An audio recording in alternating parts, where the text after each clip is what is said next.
মোৰ লগৰৰ লগত শুনিছিলোঁ গান নহয় এইটো ইমোচন হয় এই গানটো 2000 কেতিয়া আছিল বাৰিষাৰে এই আৰু আগৰ নাই তাৰ এইটো টাইমত শুনিছিলোঁ মই ফাৰ্ষ্ট টাইম তোমাৰ কথাকে কব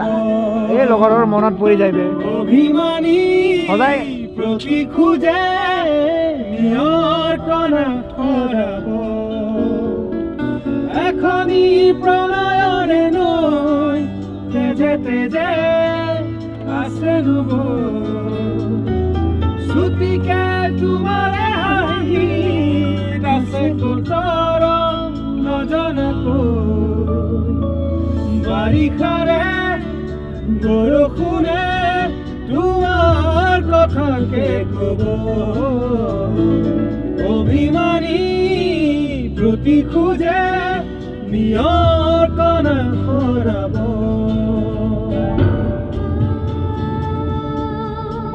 কি গান এইটো মানে ক'ত আহি আছিলে তাই